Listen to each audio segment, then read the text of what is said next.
5 décadas de búsqueda, de lucha y de una identidad que se reconstruye en cada relato. Estos son algunos testimonios. Todos ellos son un ejercicio vivo de memoria. Para que el olvido no gane, compartimos la palabra memoria, verdad y justicia. Fernando Sandoval es hijo de Pedro y Alicia, ambos desaparecidos. Fernando es docente y desde hace muchos años viene abogando por la lucha y la memoria de esa historia que es parte de todos. Bueno, mi historia en realidad se desarrolla en el conurbano bonaerense, más en la zona oeste, en Hurlingham, entre Hurlingham y 3 de febrero, ¿no? Que es los hogares oriundos de mi familia. Si bien mi familia vino de Entre Ríos y vino de Rusia al principio del siglo XX, bueno, nada, es nuestro lugar en el mundo. Y ahí es donde, bueno, sucedieron lamentablemente los 2 secuestros que como un niño tuve que presenciar y ser parte de esos operativos, ¿no? Digamos, víctima de esos operativos. Hay un libro de historias individuales y colectivas que se hizo para la Feria del Libro en Frankfurt en el 2010, cuando Argentina fue invitada por su bicentenario. La primera vez que me había animado a contar un poco mi historia también, mi relato, con otros hijos y familiares, y era esto, me arrebataron mi infancia, fue, digamos, el subtítulo de la parte que me tocó a mí.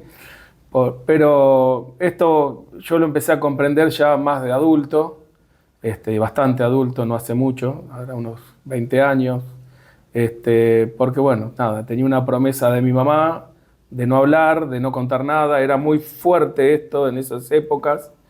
Si bien mi mamá y mi papá y mis tíos no pertenecían a grupos armados, eran más gente que se desprendía de la política construida por John William Cook, Alice Guren. Eran como peronistas, marxistas, leninistas se definían, ¿no? Y sí, hoy digo que sí, que soy una víctima, que soy un sobreviviente, pero me costó años de terapia también poder asumirme como tal.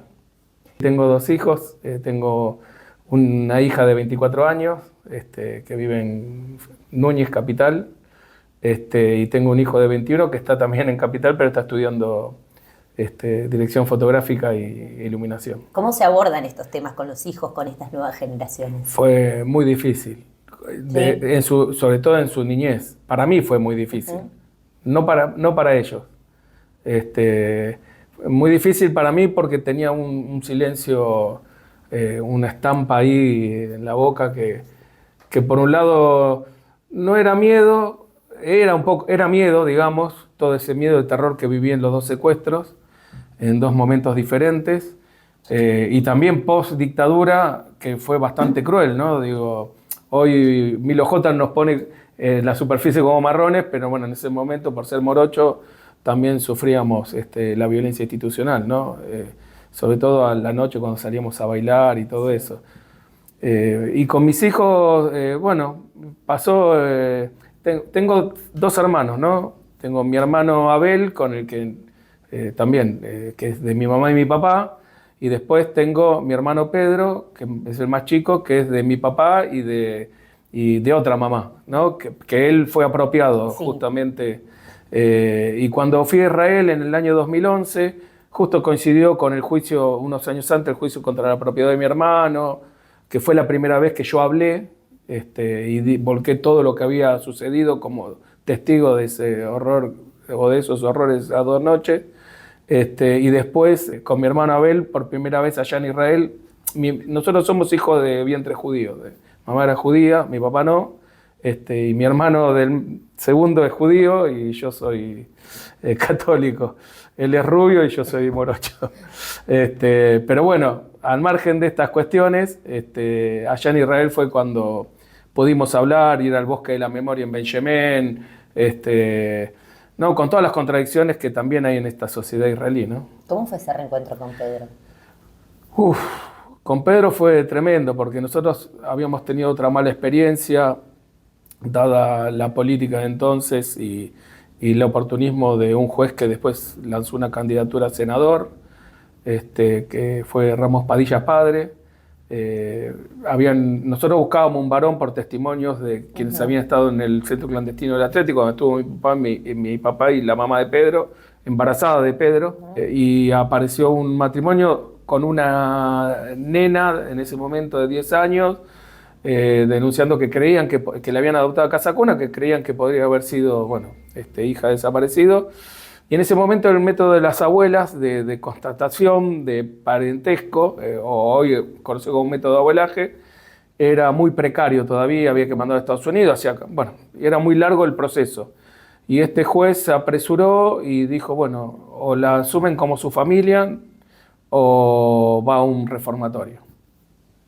Y al tiempo el ADN hizo que dijera que no era mi hermana, pero para eso pasó más de un año.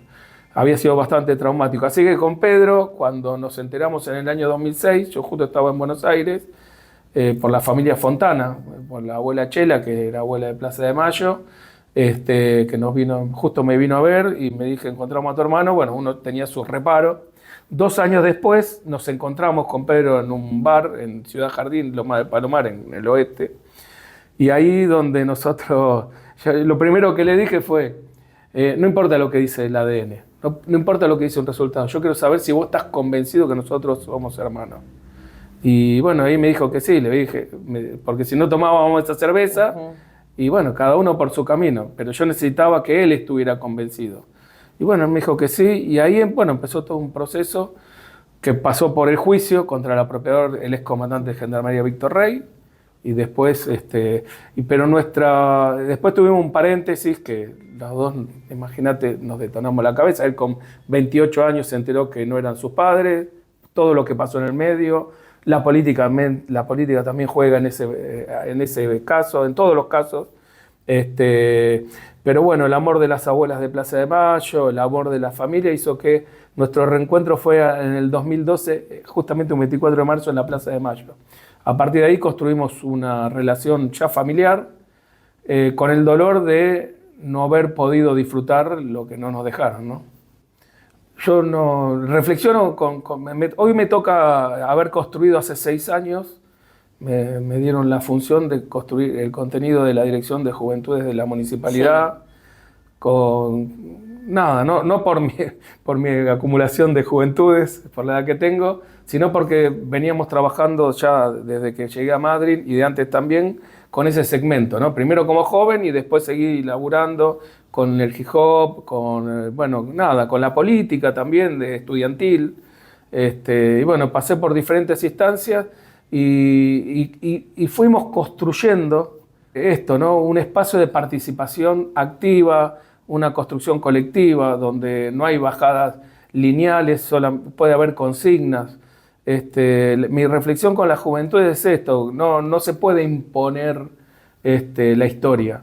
Yo creo que la historia, en el caso de nosotros, los hijos, los sobrevivientes, los que no han desaparecido, tenemos hoy una función, aunque nos cuesta, estos testimonios en primera persona, poder elaborar diferentes herramientas colectivas, como tenemos con el nodo de la red de abuelas de Plaza de Mayo e hijos acá, y Ciencia e Identidad del CONICET, la valija de la abuela Chela, una herramienta didáctica que ya la hemos implementado, y a partir de ahí empezar a construir la identidad, no solamente individual, sino colectiva, pero desde la participación. A mí me parece que ese es el camino, y creo que es el más difícil, porque es el más largo, porque tal vez los resultados, yo asumo que tal vez no lo pueda llegar a ver en vida, por lo menos eso yo lo pensamos así, y en ese sentido creo que las juventudes traen cosas nuevas, la construcción de nuevas memorias, y me parece que el camino es ese, pero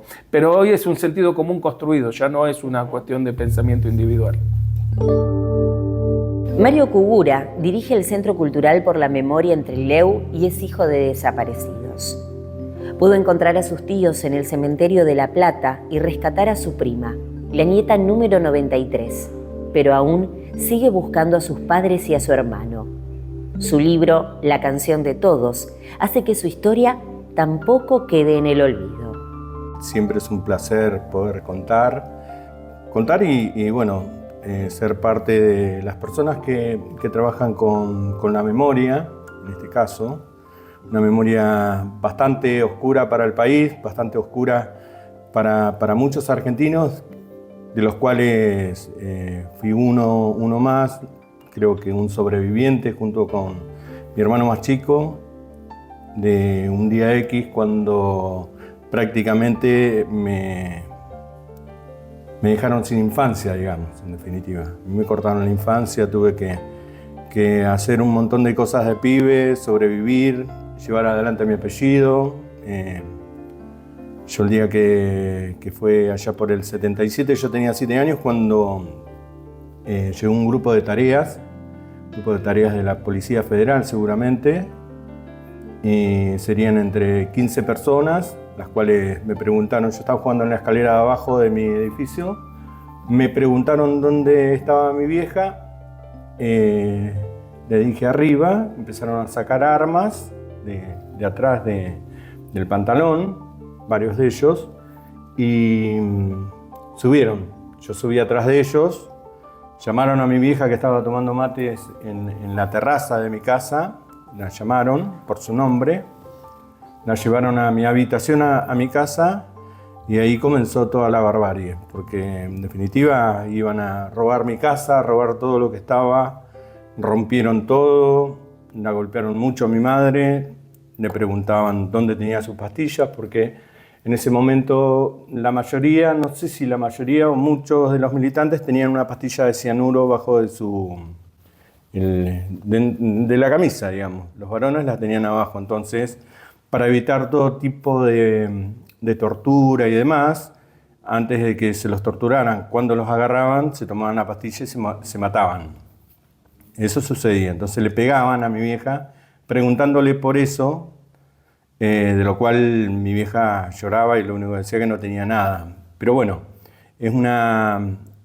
fue un flash también ahora que vengo haciendo, siempre hago un poco de memoria y acordarme de ese momento. ¿Te vas acordando de más cosas o te vas olvidando? No, me voy recordando porque lo que sucedió me marcó para toda la vida. Nosotros somos 3 hermanos, mi familia es de Esquel se vino a Rawson, en Rawson comenzó todo lo que tiene que ver con la parte política y con la parte que mis viejos eran de la JP de Rawson, militantes populares. Estaban acá en Trelew también, porque el otro día casualmente hablando con mi tía, muy rapidito le pregunté un par de cositas y me dice, no, dice, el día que fueron por tus viejos, dice, yo estaba y tus viejos estaban pintando en Trelew, seguramente estarían pintando paredes y ya estaban trabajando en la JP. Bueno, al otro día se ve que estuvieron escondidos acá en Trelew hasta que pudieron juntar lo poco mucho que tenían y salieron para Arroyo Verde. De Arroyo Verde, de ahí nos fuimos a Bahía Blanca. De Bahía Blanca estuvimos viviendo y lo que siempre me acuerdo de Bahía Blanca es que mi viejo se juntaba con algún compañero y me decía, Mario, yo era el más grande de los hermanos, entonces me decía, Mario, vamos, me llevaba, íbamos a una plaza, venía una persona X que lo agarraba del brazo a mi papá, yo andaba del brazo del otro lado, le decía, cerrá los ojos, y cuando la persona cerraba los ojos empezábamos a dar vueltas. Vueltas, muchas vueltas alrededor de la plaza para que la persona que iba a hablar con mi viejo se desorientara. O sea, que no supiera dónde estaba. Sí. Volvíamos para mi casa, pasábamos el portón de casa, íbamos al fondo y cuando entrábamos, cerrábamos la puerta, mi papá le decía, ahora podés abrir los ojos. Y ahí se ponían a hablar cuestiones de política. Eso fue en Bahía Blanca. Y así fueron sucediendo un montón de cosas, un montón de recuerdos que tienen que ver como que también yo llevaba otros apellidos. El último apellido que llevaba era catalán, porque imagínate que estar en ese, digamos, clandestinamente, implicaba comenzar la escuela en un lugar, comenzar la escuela en otro lugar, porque mis viejos estaban en Montoneros, porque yo pude armar mi rompecabezas, digamos, hice de mi vida armar un rompecabezas y saber dónde estuvieron, cómo estuvieron, qué eran lo que hacían, porque ellos estaban en telecomunicaciones, intervenían radios y demás, y es una de las últimas columnas de Montoneros que queda en La Plata, columna 27. Y en la columna 27 los mataron a todos. Bueno, en definitiva mataron a la gran mayoría, por eso nosotros reivindicamos los 30.000, por eso, si ustedes sabrán, antes de ayer salió en La Perla que encontraron 12 cadáveres que estaban como NN, todos muertos en el fondo de La Perla, y que el grupo forense de antropología pudo dar con ellos y está devolviendo identidades, que es a lo que nosotros buscamos. Mis tíos aparecieron como NN en el cementerio de La Plata, mi tío y mi tía. Gracias al trabajo incansable de las abuelas de Plaza de Mayo pudimos encontrar a mi prima, que es la número 93 de Abuelas de Plaza de Mayo, y actualmente busco un hermano. ¿Por qué? Porque cuando el día ese que yo contaba, que llegaron estas personas a mi casa, mi vieja estaba embarazada. Entonces, tiene 48 años actualmente, la persona que busco, el hermano que busco, y yo siempre tengo fe, soy una persona creyente, soy una persona que ha tenido, si está bien dicho, resiliencia, digamos, por una cuestión lógica, que siempre he tratado de ir hacia adelante en base al amor, el amor de mi familia, el amor de la gente que me conoce. No odio, porque eso no pasa por mi mente. Soy un militante de derechos humanos que realmente está comprometido con ¿Y cómo transformaste? Todo lo que tiene el país. A eso quería llegar, ¿no? En algún momento dijiste que sentiste culpa. ¿Cómo fuiste transformando todo ese dolor con el que cargaste y que te robó en tu infancia a la militancia, a la justicia, a querer buscar la verdad? Y porque estoy bien aprendido, porque vengo de una familia militante, porque vengo de una familia comprometida con los otros, porque vengo de una familia que me enseñó que ante toda la barbarie que pudo haber pasado y toda la barbarie que nos pasó a nosotros como familia, fuimos criados con amor, los 3 hermanos, mis tíos que cumplieron el rol de mis viejos. Imagínate que mis tíos recién se habían casado, mi tío Chupete y mi tía Elisa, que son mis padres, digamos, terrenales, y se casaron, nos hicieron una casa en el fondo, ahí nacieron mis primos y nos criamos todas generaciones y hoy por hoy siguen haciendo exactamente lo mismo. Parecemos pibes que nunca pasa la historia. Tenemos un asado, nos juntamos, la familia, no sé cómo explicarlo. Todo tiene que ver con eso, con la base que uno tiene. Mi abuelo era croata, trabajaba muy bien la piedra, mi abuela era mapuche, mi abuela venía de una familia de Neuquén. Es una mezcla de hechos, diciendo bien, dejando bien a mi familia, digamos, en definitiva, porque somos lo que somos gracias a mis tíos, que fueron los que se sacrificaron muchas veces, fueron los que más fueron perseguidos. Nosotros aprendimos eso, por eso tenemos otro sentimiento, digamos, y el estar comprometido es eso, estar comprometido. Uno tiene sangre que es la derramada de mis viejos y de mis tíos, de los cuales uno tiene que hacer representativo, en este caso de ellos, y creo que lo vengo haciendo hace muchos años, y vengo militando, y vengo trabajando, y vengo haciendo un montón de cosas dentro del abanico de derechos humanos que me parece que es valedero, y creo que el día que me tenga que ir de este plano habré dejado un montón de cosas buenas porque soy una persona que vuelvo a repetir, he aprendido y estoy orgulloso de mis viejos. Eso es. Uh-huh. Y a este cincuentenario, digamos, del golpe de Estado, los reivindico totalmente, pues fueron personas que se sacrificaron, dieron su vida para que este país fuera mejor y que bueno, hoy me faltan, pero trataremos de que de que los días que vengan sean recordados y que, bueno, hoy en día están más presentes que nunca, eso es lo que quiero decir. Importante, es súper importante, porque estamos en un país que mutua mucho, un país que hoy en día está contagiado con mucho odio, con mucho resentimiento, con cosas malas. Nosotros los argentinos no somos así. Yo estoy convencido de que los argentinos queremos, los argentinos somos solidarios, los argentinos nos hemos ayudado en miles de oportunidades.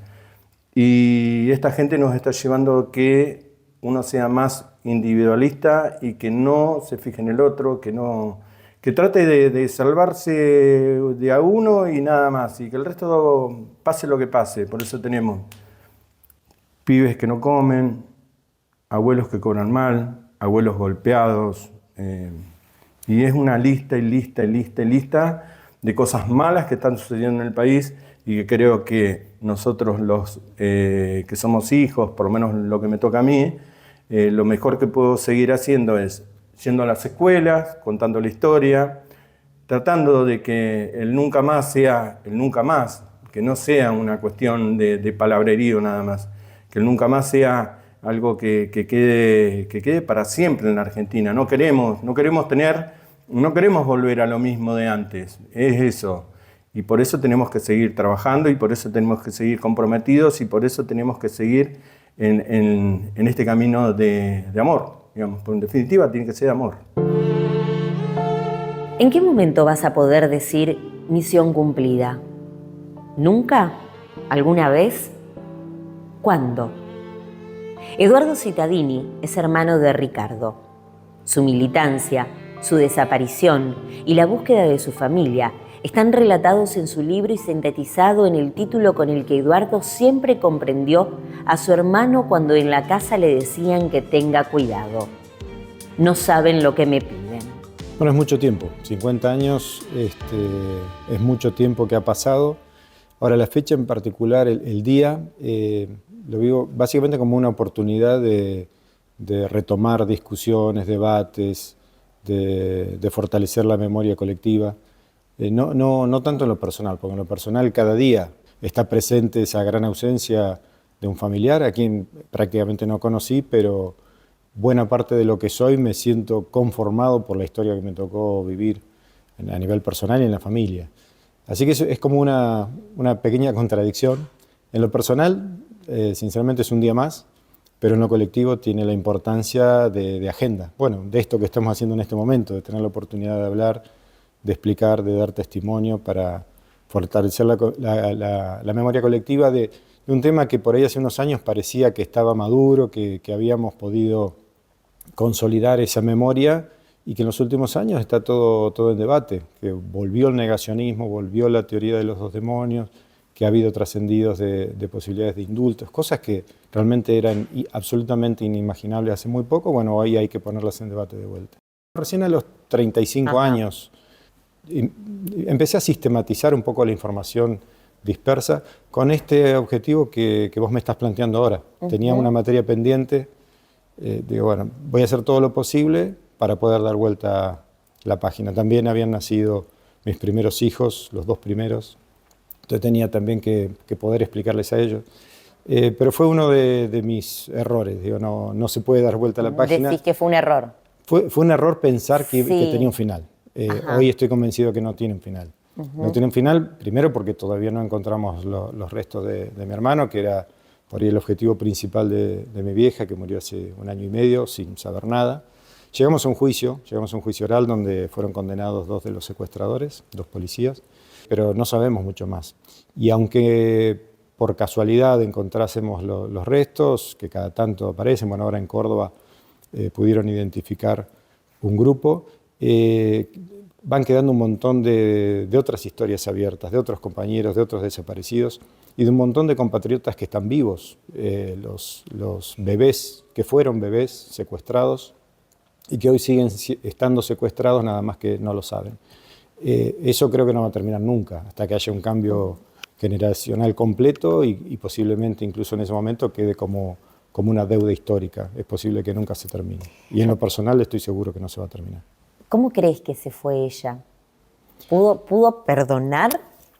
Creo que se murió con algunas contradicciones, como todos las tenemos. Ya tenía una fuerte formación y convicción religiosa, entonces desde ese punto de vista tenía la obligación de perdonar, pero también tuvo la oportunidad en el juicio oral en el 2016, ya hace casi 10 años, de ver a la cara a los secuestradores, exigirles que hablaran, los increpó y ellos mantuvieron silencio. Entonces ahí también creo que se permitió ese reclamo y bueno, incluso en el documental le preguntan a ella si pudo perdonar y ella dice, bueno, también contradictoriamente, bueno, yo los perdono, Dios sabrá lo que hace, le tiró el fardo a Dios.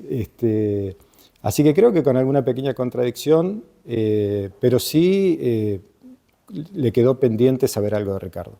Unas semanas antes de morir, ella muy débil, estaba viendo una foto de Ricardo y dice, ¿dónde estará Ricardo? Algún comentario así.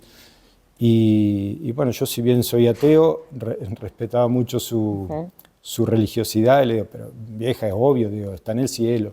Me dice, no, pero no digo eso, me dice, ¿dónde está?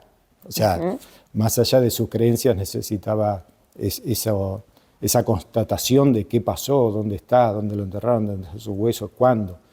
Se murió sin saber nada. El golpe de Estado fue un golpe cívico-militar, eclesiástico, y podemos seguir de distintos sectores de la sociedad civil, donde los militares fueron un instrumento, pero obviamente había un modelo impulsado y defendido desde distintos ámbitos. Y ese modelo se ha reeditado en distintos momentos. En los 90, con el menemismo, en forma democrática se avanzó muchísimo en el modelo que por las armas no se había completado, se perfeccionó. Y hoy entiendo que estamos en una nueva etapa de liberalismo extremo, de deterioro de los derechos de los sectores populares, del sálvese quien pueda, básicamente. En definitiva, uno lo puede analizar económicamente, pero en definitiva lo que se discute es individualismo o nos importa qué pasa alrededor. Y eso lo estamos transitando en este momento. En todo el país, el regreso a la democracia significa salir del lugar más oscuro de nuestra historia reciente. Roberto José Ferretti fue concejal y dirigente del PJ Esquel, congresal partidario y miembro del PJ en el retorno de la democracia. Como muchos, como todos, esperó y revivió ese momento en el que se dijo nunca más.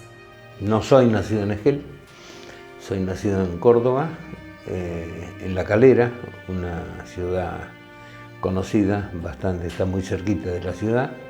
Mis padres se vinieron en 1954, cuando yo tenía 2 años y medio más o menos, y se instaló acá como mecánico y peronista. Y venía de un lugar donde el peronismo era muy perseguido, que era el bastión de los radicales en Córdoba, ¿no? En realidad yo soy esquelense, pueden decir por adopción, pero soy esquelense, y mi viejo me dijo, no me voy nunca de acá, y yo dije, no, también no me voy nunca de acá, ¿no? La previa, te puedo decir que acá, como siempre, hoy nos está pasando también, nos cuesta mucho enterarnos de las cosas que pasan en Buenos Aires. Acá hablamos de un país federal y yo estoy convencido, la mayoría está convencido de que es un país unitario, pues pasa todo por Capital Federal y Gran Buenos Aires, ¿no? En la previa teníamos alguna noticia, no sé, que la cosa estaba mal, pero tratábamos de comunicarnos y veíamos que venía cada vez peor, que había un malestar en los militares, y nos enteramos un tiempo antes de que María Estela Martínez de Perón había decidido llamar a elecciones anticipadas porque veían venir el problema También nos enteramos que el problema más grave que ha tenido en esa época el peronismo fue el muy conocido brujo López Rega, ¿no? Una de las personas que más daño le hizo al peronismo en esa época. Y bueno, estábamos preocupados. Yo quiero aclarar, en esa época no milité porque tuve algún problema con algunos compañeros que después pasó, ¿no? Pero un problema feo, la pasé muy mal, que no voy a dar nombre ni nada por el estilo, pero en un momento me pusieron 2 armas en la cabeza, qué sé yo, no. Yo era peronista, acompañaba junto con mi padre, mi madre, todo. Entonces me pidió mi viejo, me pidió que lo dejara para más adelante, así que lo dejé y me dediqué a otra cosa, ¿no? Hasta que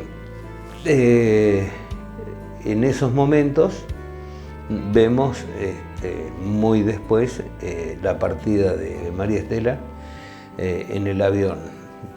Y el día ese, creo que era un miércoles, me levanto con mi padre, vamos a trabajar a 8:30 de la mañana, y cuando íbamos llegando al negocio, en la esquina de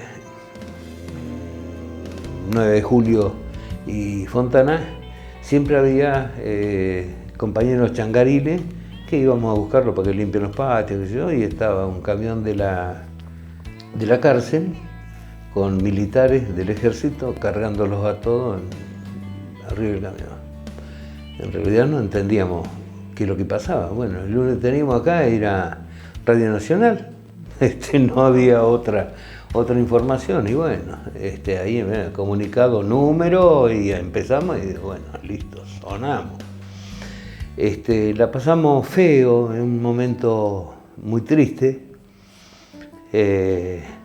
y bueno, fue así que se dio el golpe de Estado, asumieron los militares juntamente con civiles y la iglesia.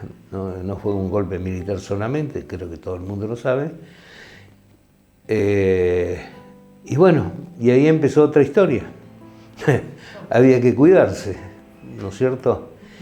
Yo tengo que decir que menos mal que estábamos en Esquel. Menos mal. La pasamos bastante mal, pero viendo todo lo demás, sigo insistiendo, podemos decir que menos mal que estábamos en Esquel, ¿no? Pero había un compañero, y yo estudié junto con él, le decían el Conejo Aguirre, un tipo, vivía a media cuadra de mi casa, un tipazo, qué sé yo, y en Neuquén lo agarraron y le pegaron una paliza tan grande que quedó mal, no se pudo levantar, que después murió. Y después lo de Amaturi, y pasó una cosa rara también, no sé si todos se acordarán.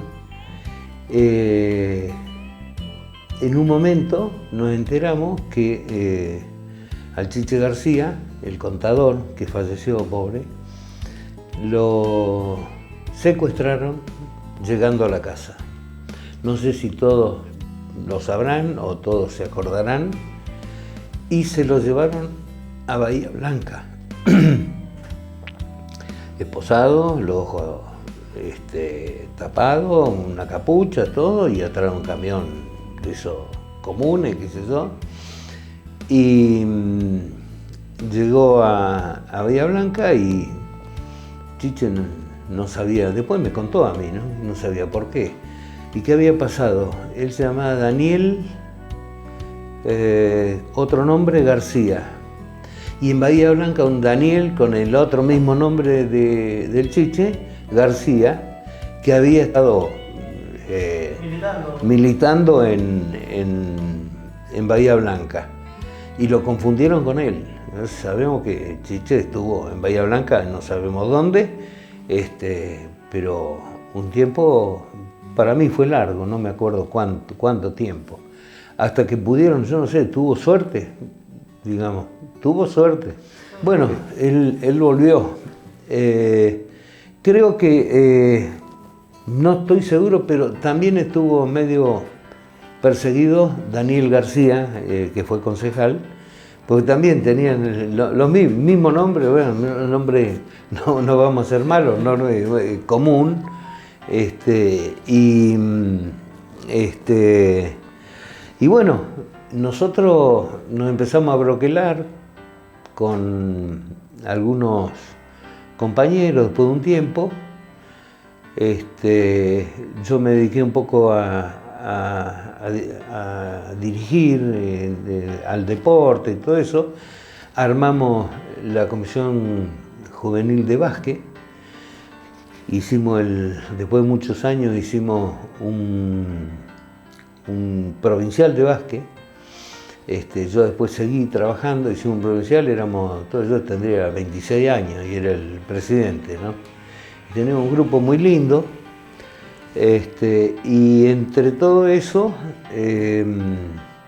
empieza a aparecer Carlos Malicia, que venía de Bahía Blanca, empieza a aparecer Nardi Chornik con la señora, Raúl Alba, Pinda Fernández y todo eso, empezamos a juntarnos un poquito. Y había un grupo que tenían un negocio acá que se llamaba Barba y Bigote, donde estaba el padre, Brina Padre, que tenemos un contador que es hijo de él, un socio del Prieto, Carlos Malicia, yo, y David Yud, y todos éramos del mismo palo, no decíamos nada, pero sabíamos. Así que nos dedicábamos a hacerle frente a la Cámara de Comercio, que era pro militar en esa época. Llegamos a juntar para hacer una Cámara Junior 80 comerciantes, pero no pudimos, la plata la tenían ellos, y aparte eran traidores, esto lo tengo que decir, no voy a dar nombre, Franco, los tengo, pero no quiero dar nombre porque algunos fallecieron y algunos están vivos todavía, y no quiero volver a revolver para atrás, me la como yo, y nos denunciaron y cayeron presos, Brina, Prieto, Malicia y no me acuerdo quién más, cayeron presos por averiguación de antecedentes y de dónde venían. Yo salvé porque era el más viejo de acá de Esquel, zafé. Bueno, igual después seguimos y hacíamos en el bowling, que estaba ahí en la avenida Ameguino, hacíamos las reuniones. 80, 90 personas y nos metían 10, 15 policías para controlarnos, ¿no? Hasta que un día, como igual que nos ponían traba por todos lados, nunca pudimos conseguir el estatuto de la Cámara de Comercio, no la dieron, mientras los señores, aprovechando lo de Martínez de Oz, que es muy parecido a lo que está pasando ahora, se sentaban en frente de un banco en la esquina que había Alvear y 25 de Mayo, y cada media hora se levantaban, iban, hacían transferencia, cambiaban dólares por pesos, pesos por dólares, se llenaron de guita, y el pueblo iba para atrás. La Cámara de Comercio no pedía nada, no decía nada, el intendente no se metía, hasta que un día tuve una reunión muy dura en la Cámara de Comercio y, bueno, yo era joven y era medio caliente, o medio bastante. Entonces les dije de todo, no me aguanté más porque pasó como un año de lucha y no podíamos hacer nada. Y me levanté y me fui, después se fue David Yu, se fue Carlos Malicia, se fueron Prieto, Brina, y nos fuimos. Se enojaron tanto que lo denunciaron a Baena, que era el intendente, fueron y le dijeron que Nosotros estábamos haciendo todo eso porque estábamos en contra de Baenas. Así que otra vez fueron presos eso, y yo por ser el más viejo, era el más joven de todos, pero por ser el más viejo, viviendo acá en Esquel, o sea, tenía más años viviendo acá en Esquel, era más conocido, zafé. Me tenían apuntado, pero zafé. Y bueno, pasaron todo ese tipo de cosas y mucho más, ¿no? Andábamos con mucho cuidado, con mucho miedo, tratábamos en la mejor época nuestra de salir y divertirnos, andábamos con mucho cuidado, ¿no? De cualquier forma seguimos trabajando. Después Malicia se hizo cargo de la selección de fútbol de Esquel. Yo llevaba a los chicos a jugar, yo les llevaba 5 o 6 años en esa época, y bueno, la fuimos pasando, o sea, la militancia que hicimos fue muy escondida. Y ahí tengo una, si hay tiempo, no sé, tengo una historia. Fuimos a repartir, creo que 5.000 o 10.000 tulipanes, no me acuerdo hace tanto, que nos dio don Eggman, que primero los tulipanes. Claro, que nos dio don Eggman para repartir en la calle Florida. La casa del Chubut estaba ahí cerquita, en la calle Paraguay, y los teníamos guardados en una florería que tenía cámara, porque el tulipán con calor no existe. Así, no me acuerdo, la orquídea se llamaba la florería. Así que lo sacamos y lo repartimos todo. Hay fotos, tengo fotos de cuando estamos repartiendo, cuando estuvimos en Cacique, que nos puso las carpas, nos dio una mano muy grande, la empresa, todo. Y bueno, y una noche dijimos, bueno, terminamos, vamos a comer. Y Orlo quería ir a comer pollo a un bodegón que estaba en un callejón. Y bueno, éramos como 9, iban 5 adelante y 4 atrás. Y entró un patrullero con las luces prendidas, todo, dando vueltas, eso, y la sirena. No, quedamos petrificados, ¿viste? Adelante iba Diego La Pena. Estaba cerrado el bodegón ese. Y nosotros quedamos ahí. Entonces uno, que lo Arreola también estaba ahí, que era en medio el presidente, dice, vamos despacito para atrás, y los otros les digo, no los vamos a dejar. Y dice, pero sí, no, por lo menos alguno para poder reclamar. Todo lo mismo, ¿viste? Y entonces empezamos a salir despacito, pasó un colectivo, nos subimos al colectivo y nos fuimos. Diego La Pena después nos contaba que sacó su credencial de empleado de la provincia del Chubut, casi se le hicieron comer. ¿Qué pasaba? En esa época había tanto lío, tanta presión. No te olvides que después apareció el tema de los 30.000 desaparecidos y todo eso. Y no sé, por esas cosas de la vida los dejaron ir. Después nos encontramos en otro lugar, no había teléfono, no había nada. Nos encontramos, pasamos un momento muy feo, muy feo. Yo creí que no volvían ninguno de los 9, ¿viste? ¿Y qué pasaba? O se drogaban, sacá conclusiones y acordate de lo que te digo y lo que pasa ahora, o se chupeteaban, ¿no? Bueno, no sé, eso nos perdonaron. Y después me pasó otra, que iba de Buenos Aires a La Plata, solo, y me hicieron bajar de un colectivo y empezaron. Yo tenía barba, siempre usé barba y bigote, pelo largo, hasta acá no muy largo, pero pelo largo. Y empezaron, documento, mi mamá me había lavado el documento en una campera de Lee. Yo digo, bueno, acá, listo. pero eran como 20 milicos, ¿viste?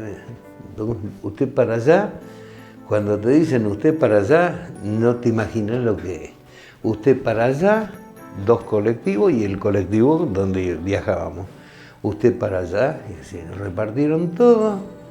Y dijeron, bueno, ustedes suban acá y usted suba al colectivo de línea.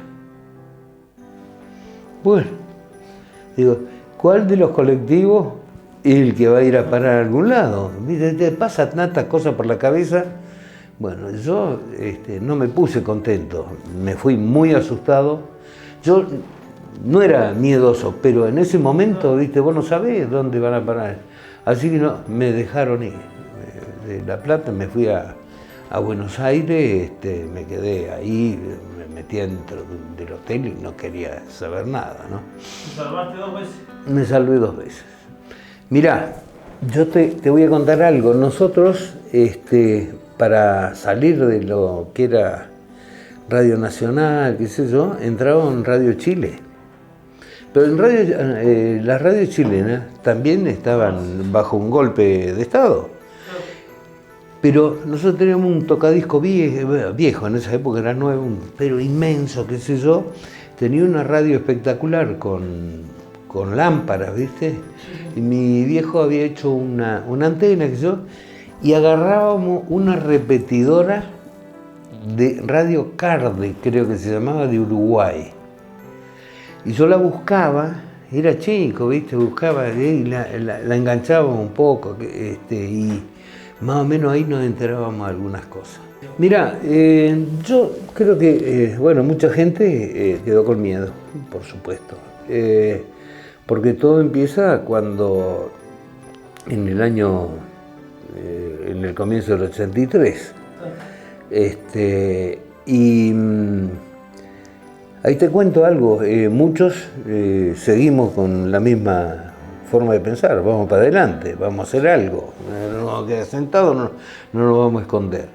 Ya había aflojado un poco, ¿no es cierto? Ya como que sonaba mucho Alfonsín y Luder, y que se habían puesto de acuerdo en un montón de cosas y todo eso. Nosotros, mira, para que vean, ¿no? El grupo inicial organizó, porque Alfonsín tenía que negociar. Yo no era alfonsinista, pero tenía que negociar con los militares. Entonces, le ofrece en ese momento algunas marcas de nafta.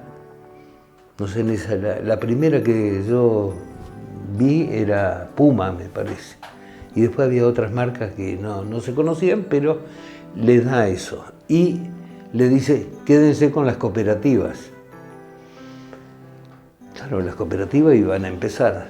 Entonces nosotros nos juntamos con gente de Trelew, con gente de Trevelin, y Trevelin tenía el permiso de cooperativa. Así que organizamos todo y llamamos a una asamblea. Y nos fuimos en patota, el mismo grupo, ya con otra gente. Ya estaba Juan Carlos Corralini, estaba Garzonio, estaba el doctor Di Fiori padre, ¿quién más estaba?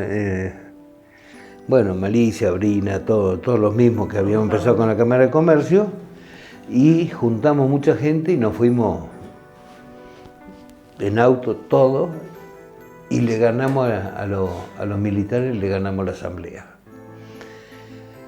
Estaba todo muy lindo, ¿no? Contentos, como te digo, pero después no teníamos que volver.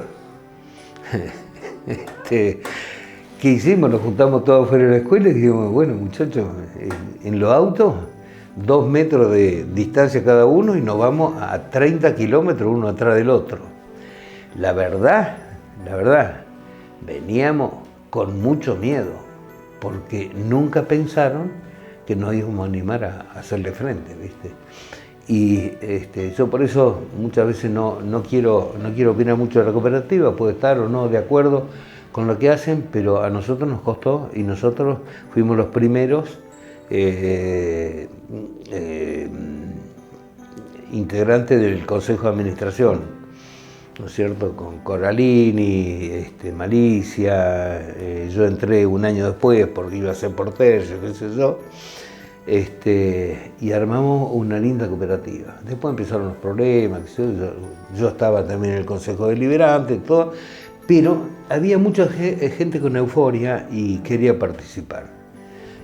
González Salinas, que trabajaba en la cooperativa, que no era peronista, pero colaboraba mucho, mucha gente, pero eran más los que, como es ahora, Franco, la gente o no le importa, o tiene miedo, o está bien y dice lo demás que se le arreglen, ¿viste? Y yo y muchos de nosotros, pues yo puedo decir hoy por hoy estoy jubilado y la paso más o menos bien, mi señora es jubilada, la paso más o menos bien, no hago locura, pero sí me preocupa lo que le está pasando a la gente, ¿no? Y hay, yo te diría que hay vamos a ser bueno, un 60% que no le importa. Alejandro Daniel Fernández Vecino fue diputado provincial y dirigente del PJ Chubut. Y su recuerdo familiar con esta fecha está íntimamente ligado a su padre. Fue el gobernador destituido por la dictadura, Benito Fernández. Nacido y criado en Esquel, de toda la vida, y ahí me tocaron vivir muchas cosas. Estudié en la Universidad de Buenos Aires. Cuando me recibí de abogado vine aquí en 1975, cuando ya la Argentina era un lugar muy convulsionado. Y estábamos yendo hacia un episodio tremendamente traumático para los argentinos que aún hoy siguen teniendo consecuencias. Fuimos yendo en esos años de a poco hacia lo que sucedió el 24 de marzo de 1976, que no empezó allí, empezó antes. Ya Latinoamérica formaba parte de un espacio hemisférico donde el poder económico del imperialismo de los Estados Unidos tenía tomadas decisiones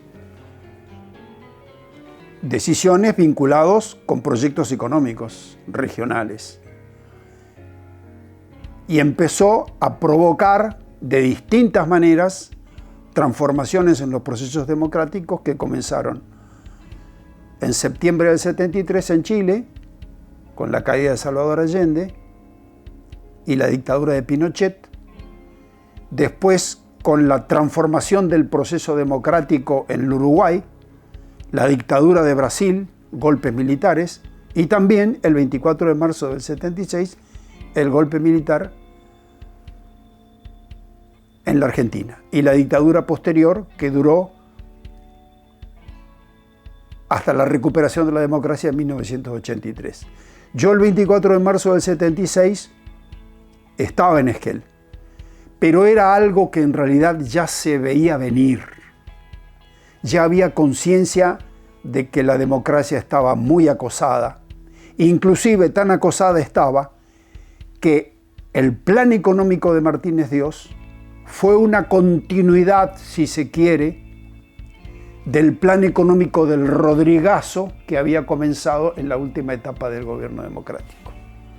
Es decir, era un plan muy profundo, inevitable, que tenía que, en lo económico, cerrar socialmente. No tiene que tener resistencia social. Por eso que comenzó el 24 de marzo, pero aún antes había comenzado también una represión de los sectores populares que podían ofrecer resistencia, que trajo lo que miles y miles y miles de desaparecidos y desaparecidas. No cualquier desaparecido y desaparecida, no, los mejores. Los mejores. Lo que ocurre es que la represión, las desapariciones, los secuestros, las torturas, las muertes, el arrojamiento de personas vivas desde aviones, Eso sucedió en los lugares de mayor resistencia, que eran los lugares fabriles, sobre todo de organizaciones sindicales, de organizaciones sociales, de agrupaciones de trabajadores, universitarios, en las universidades también. Y las provincias más pequeñas con menos población tuvieron menos impacto directo, aunque en Esquel hubo secuestros y desapariciones. Por supuesto que también. Durante mucho tiempo, en Esquel, por haber estado vinculado a la política, estuvimos siendo observados y vigilados. Nosotros sabíamos que éramos vigilados, pero como no teníamos una actividad directa con ningún partido en esos años, en ese tiempo, aunque yo haya tenido mi actividad política siempre en el justicialismo, en el peronismo, estábamos permanentemente observados, sabíamos eso, y atemorizados, y durante muchos años, por lo menos durante los primeros 3 o 4 años, teníamos la sensación de que en cualquier momento nos venían a buscar. Inclusive quiero contar esto, que parece algo pequeño, pero que forma parte de las anécdotas de la vida personal. Yo siempre tuve una biblioteca llena de todos los libros que junté, había de todo porque yo leía de todo. Entonces teníamos miedo de los propios libros que teníamos, porque sabíamos de gente que había sido secuestrada por los libros que tenía. Entonces un día yo decidí vaciar mi biblioteca en el año 76. En unas bolsas de arpillera en ese momento, metí todos los libros que podían ser considerados peligrosos. No sé, ¿qué puede ser peligroso en la literatura? Pero no importa. Y entonces los guardé en un lugar oculto que nadie sabía, para que si tenía un allanamiento, nadie me pudiera... Hasta ese temor, se comprende. Entonces, algunos amigos que compartían esas mismas situaciones conmigo se enteraron y me dijeron, ¿puedo llevar yo mis libros también? Sí, le dije yo, ¿cómo no? Entonces, en ese lugar se fueron amontonando bolsas de libros prohibidos, vamos a decir, que no se podían leer o que podían ser indicios de un secuestro, de una desaparición. Era así. Y después, después de Malvinas, los amigos que me habían propuesto eso, un día dijeron, bueno, queremos recuperar nuestros libros, así que hicimos un pequeño acto entre nosotros, donde le devolvimos a cada uno la bolsa de libros que habían estado ocultos durante 6 años. Eso hay que contarlo, porque eso fue, digamos, la esencia misma del temor, del miedo a la venganza, a la persecución.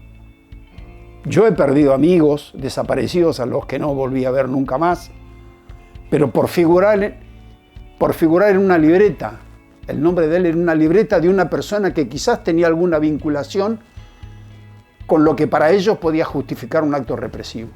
De manera que fue muy duro, aunque la dimensión de Esquel estaba proporcionada a las dimensiones de la represión en lugares como Córdoba, el Gran Buenos Aires, La Plata fue tremenda. La Plata fue tremenda. Y esto de la mano de la crueldad, del robo de niños,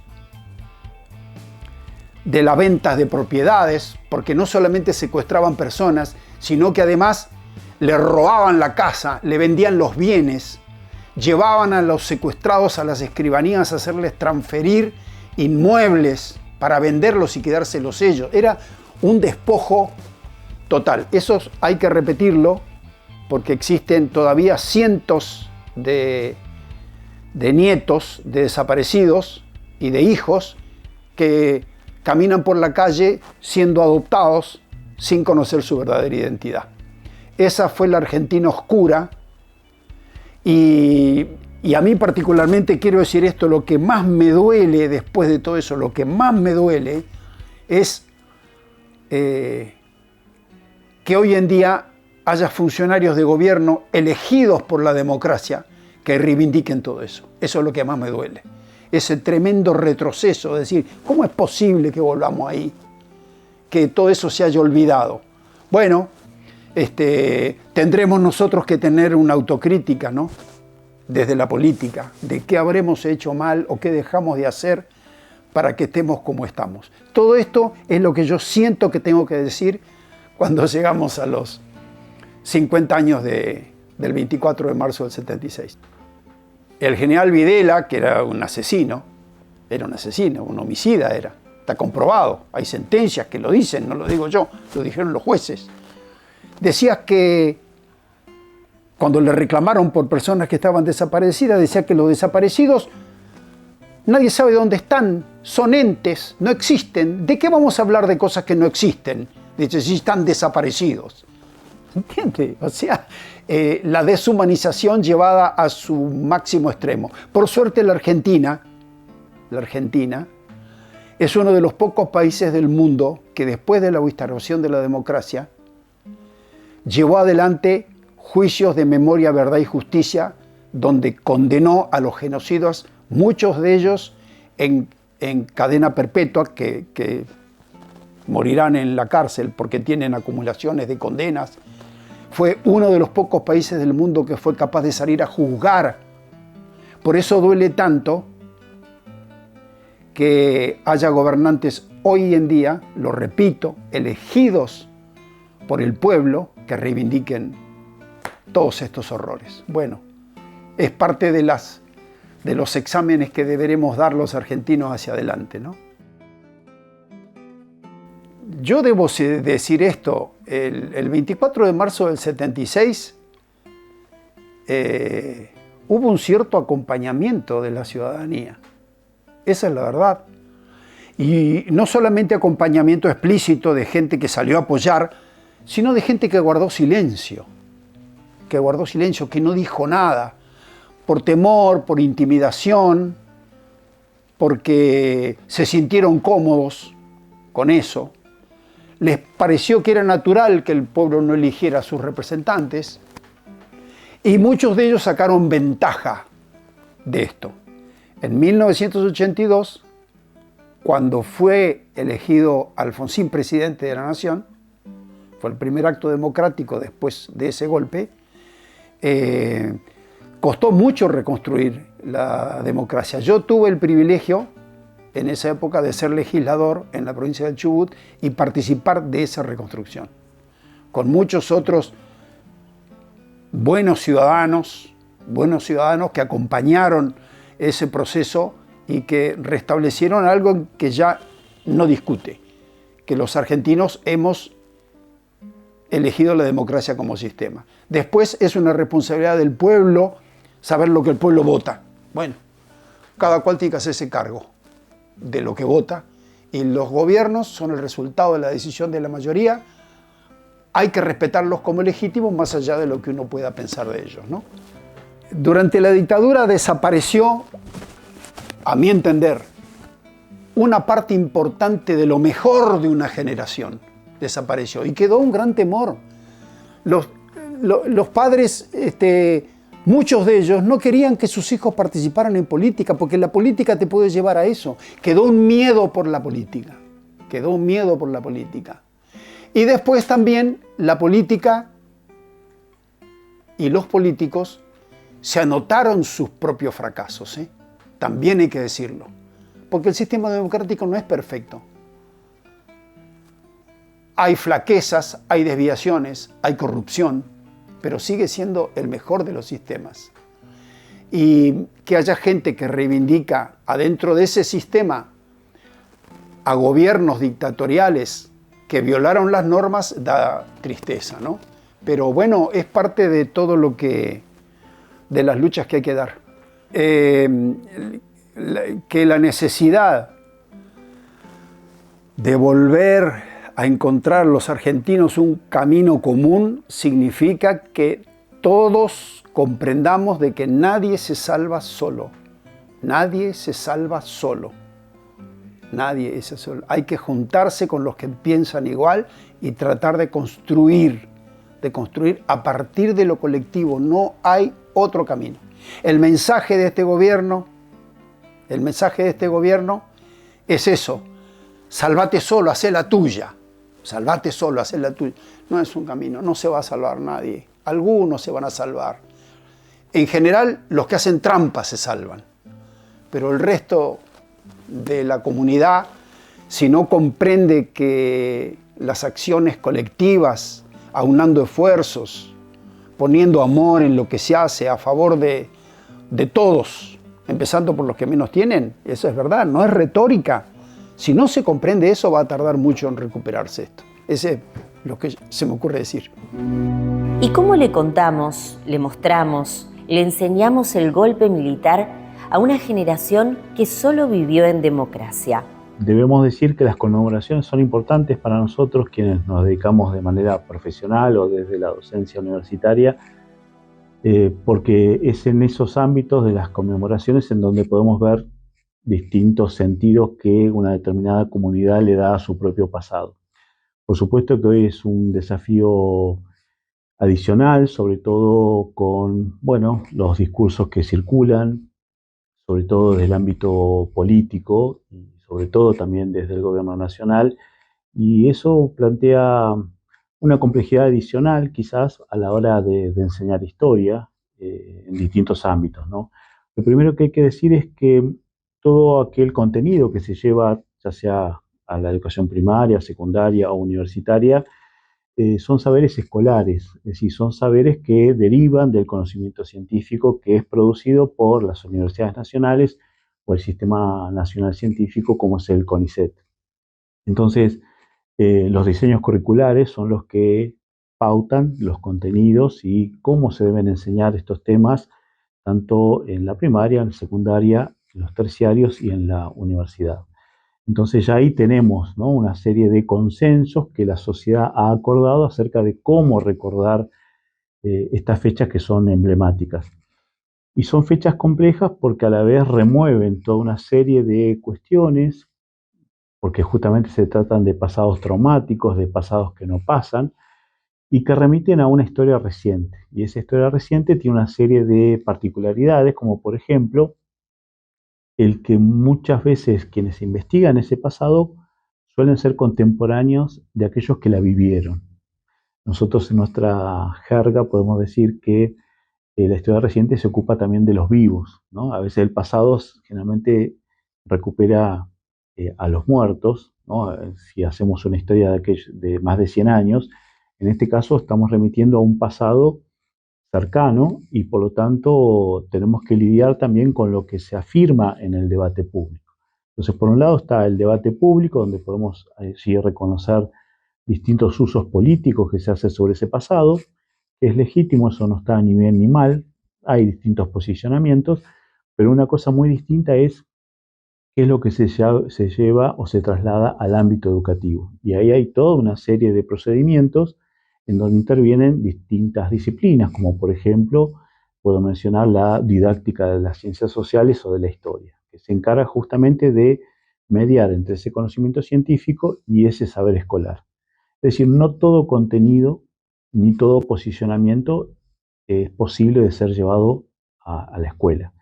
Y allí dependemos también de la formación de los docentes. Hay estudios que han mostrado que justamente cuando hay una precarización docente, el docente no está tan formado al momento de llevar contenidos complejos al aula. Digamos que estos son temas que últimamente forman parte de la reflexión dentro de nuestro campo disciplinar. Se suele traer una mirada bastante simple de la historia y se encuentra con que es una carrera universitaria de 5 años, con una cantidad de materias, y que justamente tiene que ver con una formación profesional en ese campo. Así que bueno, ahí ese es nuestro desafío.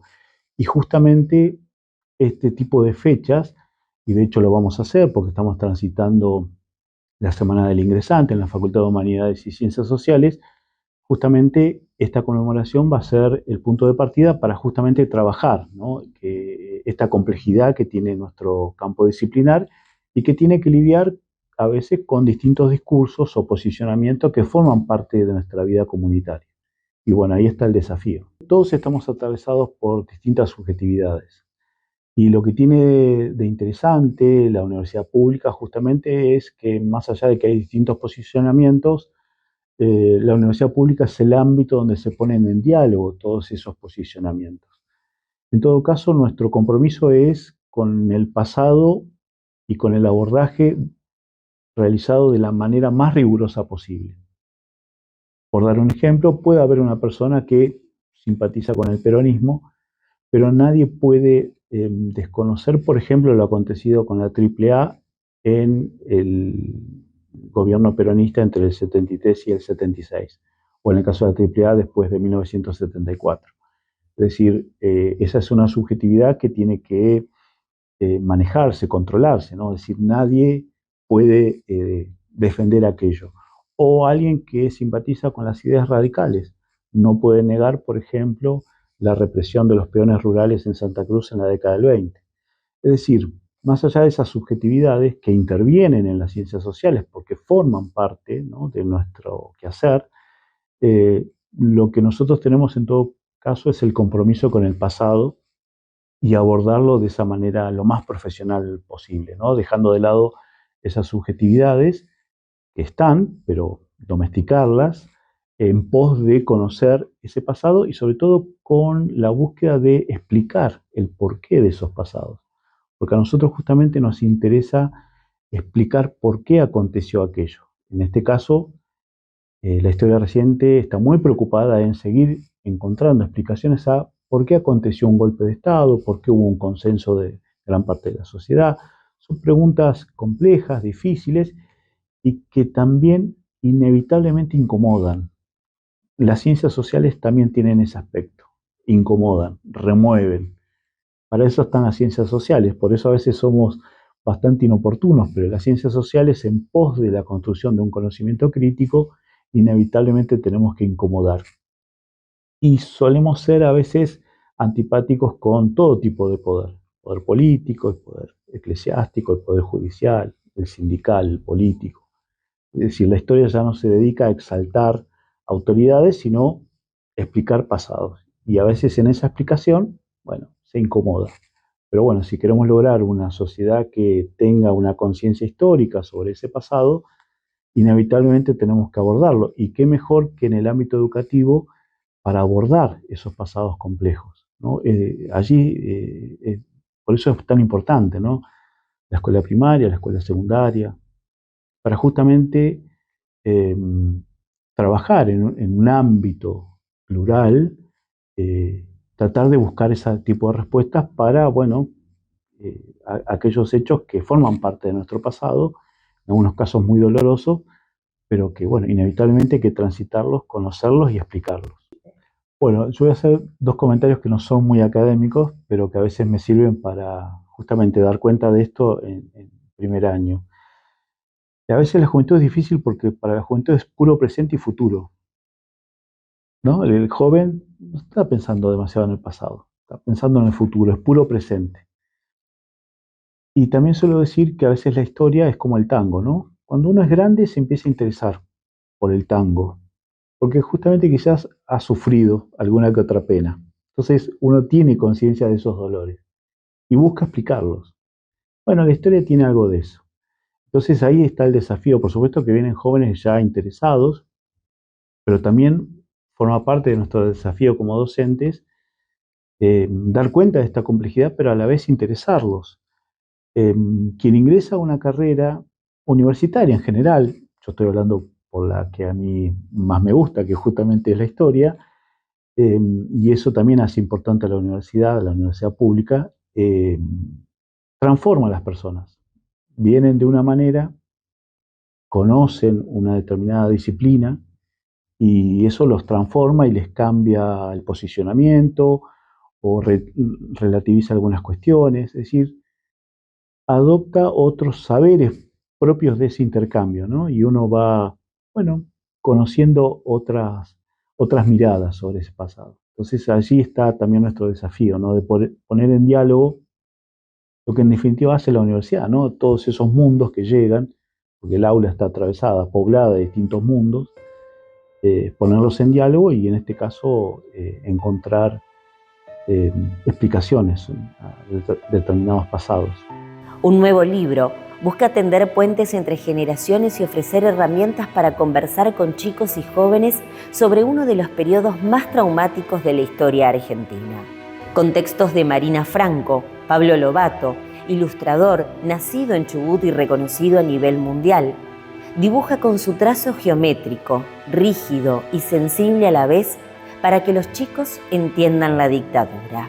Mi dibujo generalmente estoy representando gente con la que tengo alguna relación emotiva, que puede ser positiva o puede ser completamente negativa.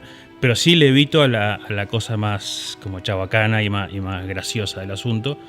Entonces, de a poco, con el transcurrir del tiempo, digamos, mis dibujos se fueron como resignificando. No son ya una cosa graciosa, sino una manera de representar o de decir cosas, también con algunos colores, que también con el tiempo los fui cambiando. No siempre fueron colores vibrantes, sino que traté de usar colores más cuando tuve que dibujar a gente que no me cae simpática, digamos.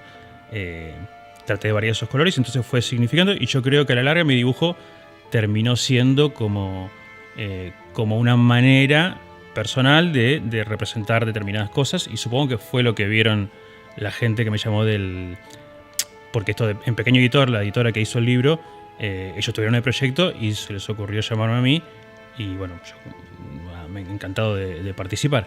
Sí, obviamente fue un desafío, digamos, era la primera vez que tenía que abordar un tema como este, pero bueno, me gustó la idea y dije, vamos a probar, y bueno, realmente gustó, así que nada, fuimos para adelante.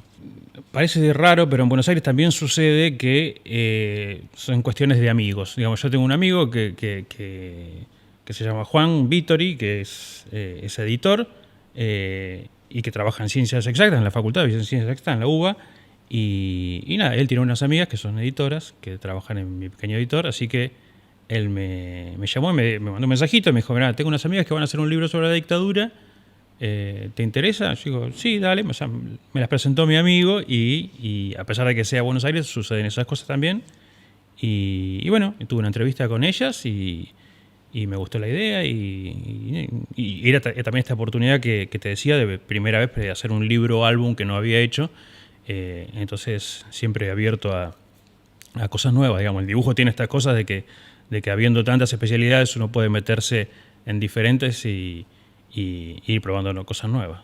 Yo también tenía mucho miedo de lo que me iban a pedir, pero me pidieron algo que concordaba mucho con lo que yo venía pensando, que era como una manera de contar algo que sucedió, que fue tremendo y que fue terrible, de una manera que sea al mismo tiempo informativa, pero que no sea demasiado descriptiva, digamos. Es un libro para chicos y no hay cosas que no estaba bueno, hay metáforas que no estaba bueno utilizar, metáforas y realidades menos aún, digamos. O sea, no estaba bien, por ejemplo, dibujar a alguien preso o torturado, digo, son cosas que queríamos evitar tanto ellos como yo.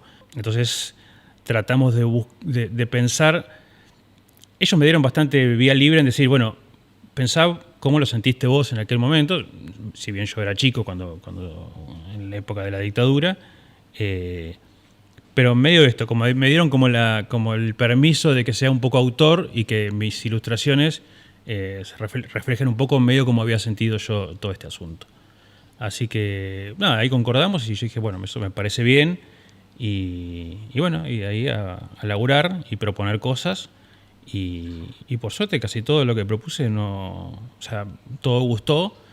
Obviamente hubo idas y vueltas, pero gustó, y bueno, y así. Y ahora lo que yo la otra vez estaba pensando mientras alguien me preguntaba, que no lo había pensado mientras lo hice, pero después me di cuenta que fue como, digamos, este libro está pensado para chicos de entre 10, 12 y más arriba también. Y yo pensé en la edad que tenía yo cuando era la dictadura. Y yo tenía precisamente esa edad, yo tenía 12 en la época de Malvinas. Y entonces, nada, me di cuenta que el libro terminó siendo como una especie de niño de los 70 contándole a un niño del 2026 qué era lo que había sucedido en aquel momento. Pero medio como que conservé esa mirada de niño que era yo en ese entonces para dibujar y transmitir lo que yo había sentido, si bien obviamente no es un libro sobre mi experiencia, sino es un libro en general, pero bueno, está eso matizado ahí en el medio. Sí me hubiera gustado que exista ese libro cuando mis hijas tenían esa edad. Porque el otro día hablando con mi hija mayor, que ya está por cumplir 18, ella leyó el libro mientras, en realidad leyó los bocetos del libro mientras yo lo estaba dibujando, y ella decía, qué bueno que exista este libro, porque cuando yo tenía 12 años, me contaba mi hija Olivia, y me hablaban en el colegio de la dictadura, lo que había pasado, siempre fueron como muy vagos, como muy ambiguos.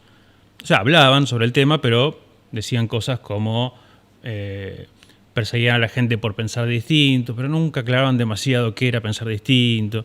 Y mi hija terminó, me enteré el otro día, terminó pensando que había sido alguna cuestión como religiosa. Porque los profesores fueron correctos, pero fueron ambiguos, y entonces me parece que es genial que exista un libro que diga, bueno, esto sucedió por esto, y esto pasaba antes, porque el libro también habla, o sea, no empieza con el golpe del 76, sino que remonta un poco antes como para entender por qué se llegó a ese golpe, y sigue un poco después para ver qué hacemos después de todo esto, ¿no? Así que me hubiera gustado que exista hace unos años, y estoy contento que ahora existe la posibilidad de acceder, de que los chicos tengan la posibilidad de acceder a un libro como este y poder entender un poco mejor las cosas. En el caso puntual de los desaparecidos, yo di muchas vueltas sobre el asunto. Lo que terminé dibujando fue básicamente una escena en la que no hay ninguna persona, en la que se ve una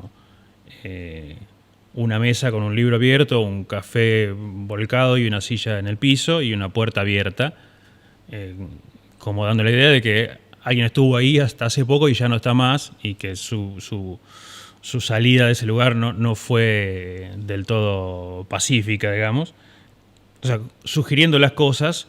Al mismo tiempo yo tenía la misma duda, porque esa escena, si bien son objetos inanimados, qué sé yo, al mismo tiempo es muy violenta, y hasta podría ser hasta más violenta que representar todo más gráficamente.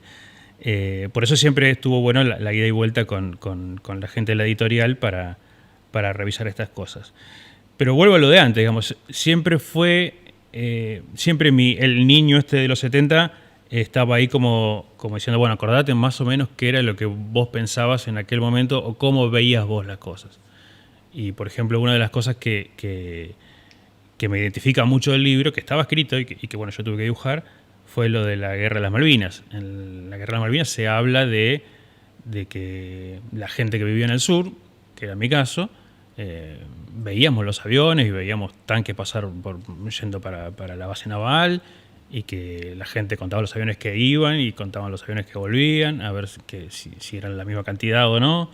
Nosotros veíamos el movimiento militar, si bien no fue demasiado cerca, pero lo veíamos, y tuvimos en aquel momento una alerta roja real, digamos, no un simulacro. No sé, habíamos hecho un par de simulacros, pero me acuerdo de una alerta roja que nos asustamos todos mucho. Me acuerdo de estar escondido abajo de la escalera de mi casa con mis viejos y esas cosas. Y entonces siempre esta mirada como de, si bien fue de inocente, de alguien que yo no sabía demasiado qué era lo que estaba pasando, que viví eso, pero también viví como la euforia en el colegio, como si fuera un partido de fútbol y esas cosas, que también lo dibujé eso, digamos, dibujé esto, tanto un nene poniendo chocolates adentro de una caja para la gente de Malvinas, como una nena mirando los aviones, y un padre festejando lo que ve por la televisión, como si fuera un partido de fútbol. Entonces, bueno, entre lo que pensaba tanto Marina, la escritora, como Raquel, que es la editora, y este niño de 70 años, de los 70, digamos, fuimos resolviendo cómo dibujar cada cosa. Y siempre lo fundamental para mí es lo que te decía antes, esto como de sentir algo, sea amor o desprecio por una persona, siempre me impulsa de diferente manera, obviamente. Para mí lo peor es dibujar a alguien por el que no siento absolutamente nada. Me suele pasar muchas veces cuando tengo que dibujar estrellas pop de Estados Unidos que ni sé quiénes son. Pero claro, sí, o sea, es difícil de explicar, pero es como una especie de sentimiento de mientras yo estoy dibujando a Spinetta, siento algo muy distinto que mientras estoy dibujando a Videla, eso sin duda. Y no puedo explicarlo cómo, pero pero sí está ahí, digamos. Es como que en cada trazo se siente ahí como el amor o como el odio, digamos. Siempre he tenido más, como trabajos más, si se quiere, pasatistas, digamos, o más de diversión o de entretenimiento. Y acá por primera vez siento como como una especie de compromiso en mostrar algo, y que es un poco ambiguo esto de mostrar algo entre algo que sucedió realmente y lo que me pasó a mí con esa cosa, y lo que me pasó a mí en aquel momento y lo que termino pensando yo con los años. A mí me parece que en este caso fue o sea, mostrar una manera particular, pero no tanto de cómo se vivieron esas cosas en ese momento. Y en este caso, sobre todo apoyado básicamente en el relato de Marina Franco, que es una capa, digamos, que sabe muchísimo de historia, y específicamente de la historia del golpe militar. Eso me dio como un ancla muy, muy fuerte para saber que estoy por el buen camino, digamos.